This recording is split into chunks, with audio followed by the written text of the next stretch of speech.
Moikka, me ollaan vähän askarreltu lumihiutaleiden kanssa. Ja me halutaan näyttää teille, mitä ollaan askarreltu ja mitä siihen tarvitsee. Jos näkee nämä pinkit viivat kunnolla, että tää on pinkkiä ja punaista, ootapas mä erotan ne vielä. Sekin piti tehdä, mutta me ehtineet, koska halusimme heti ruveta videon tekoon. Jee. Näin. Nyt te saatatte nähdä paremmin. Nyt ajatte nähdäkin. Sitten on keittiökirja. Joku sininen laatikko ja keittiö lukee. Sitten sisällä tekstiä ja takana taas pitää vahvistaa nää. Tiedetään, mä ja lumihiutale ei oltu oikein tarkkoja tässä homman alussa. Ja tähän ei tarvitse paljon muuta kuin kerromme sitten videon lopussa ja näytämme miten tehdään. Tadaa, no niin, mä vahvistan kaikki. Sitten on storybook, sisällä tekstit, takana tähtiä, joten ei tarvitse vahvistaa. Joku korujuttu, jonka mä tein vaan huvikseni. Tää oli mun eka juttu, jonka mä askartelin äsken. Eka idea, minkä sain päähän. Piirtää joku rannekoru ja tälleen. Kyllä oli ihan ok. Sitten tällainen kortti kans sain. Nyt mä kerkesin vahvistaa se ihan pikana. Ja nyt laitetaan nää tänne pöydän alle. Näin. Siihen tarvitaan joku tällainen raidallinen pussi. Liimaa. Ostin tällaisen miniliiman. Pusseja. Paperia, että saa kirjan sisälle siis tekstin paremmin. Eikä sitten vaan sitä pelkkää sitä pinkkiä sen sisälle. Kyllä tästä saisi suoraan, mutta se tussi menisi sitten läpi aika helposti. Elikkä sä liimaat niin kun sitä raitakangasta tämän paperin päälle. Aloitetaan. Noin. Ja sitten leikataan pala tästä. Mut voi repästäkin, mä yleensä repäsen ja arvioin sopivan koon. Näin.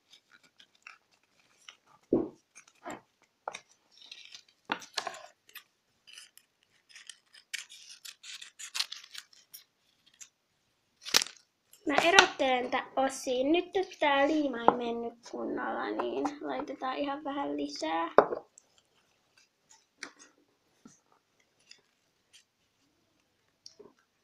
Näin. Sitten leikataan tää palasto viivaksi. Näin. Näin. Näin.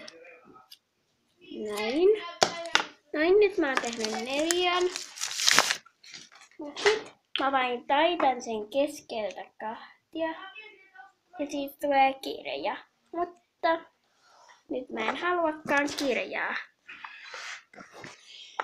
Ja nyt mä vahvistan nämä. Näin, nyt on tämä.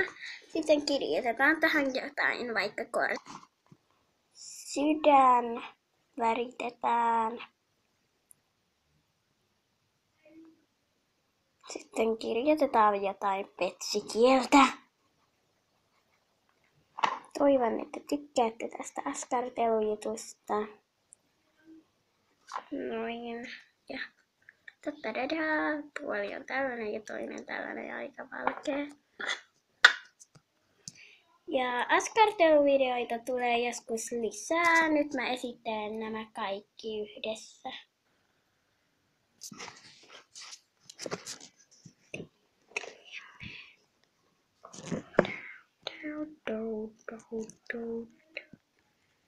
Tällainen, tällainen, tällainen, tällainen, tällainen ja tällainen. Ja tuonne kommentteihin saa laittaa askarteluvideo teoksia ja videoehdotuksia, mutta mulla ei ole välttämättä aina kaikkia tarpeita. Niin ja nämä pallukat, mitkä mulla on tehty askarteluhelmistä ja kiinnitetty sinitarralla. Nyt pitää laittaa ne vielä vaan takas. Oho, nyt tippu toinen. Näin. Askarteluhelmiä mulla on. Ne on sellaisia helmiä, missä ei ole reikiä. Rusettia mä en osaa askarella. Mä enkä mä, mutta silti nämä ovat yksinkertaisia, kuten näytimme. Jos haluamme muuttaa tämän kirjaksi, teemme vain näin. Mutta ihana rakkauskirja mulle, eipä vaan mulle. Rakastan sinua, Summer. Hei, niin ei saanut kirjoittaa, no saipas. Eihän tos lue edes mitään, toi on vaan mummu ehkä. Voimme kertoa jossain videossa, jos katsot tarkkaan. Ja harkitset aina, hei hei!